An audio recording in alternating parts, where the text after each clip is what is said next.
Doctor Agarwal's கண் மருத்துவமனை இலவச கண் பரிசோதனையை வழங்குகிறது. Book appointment now. தமிழகம் முழுவதும் அரசு மருத்துவமனைகள், ஆரம்ப சுகாதார நிலையங்களில் திடீர் ஆய்வு செய்து வரும் அமைச்சர் மா சுப்பிரமணியன் இன்று கோவை மாவட்டம் பொள்ளாச்சி அருகே உள்ள கிணத்துக்கடவு அரசு மருத்துவமனையில் ஆய்வில் ஈடுபட்டார். இதுகுறித்த விவரங்களோடு இணைகிறார் எமது செய்தியாளர் ரவி. ரவி, அமைச்சரின் இந்த ஆய்வு பணி குறித்தான முழு விவரங்கள். வணக்கம்.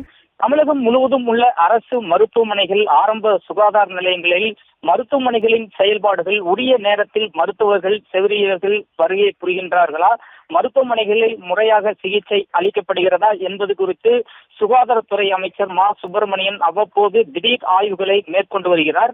இந்த அடிப்படையில் கிணத்துக்கடவு அரசு மருத்துவமனையில் இன்று பிற்பகல் சுமார் 2:30 மணியளவில் சுகாதாரத்துறை அமைச்சர் மா சுப்பிரமணியன் இந்த திடீர் ஆய்வை மேற்கொண்டார்.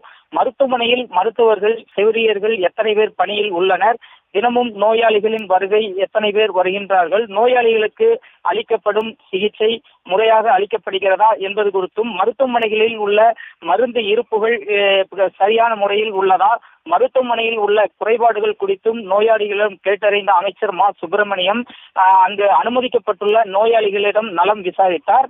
இந்த ஆய்வின் போது கோவை மாவட்ட சுகாதாரத்துறை இணை இயக்குனர் சுமதி, முதன்மை மருத்துவ அலுவலர் அன்வர் அலி, திமுக மாவட்ட செயலாளர் தளபதி முருகேசன் உள்ளிட்டோர் உடனிருந்தனர். விவரங்களுக்கு நன்றி ரவி. டாக்டர் அகர்வால்ஸ் கண் மருத்துவமனை இலவச கண் பரிசோதனையை வழங்குகிறது. Book appointment now.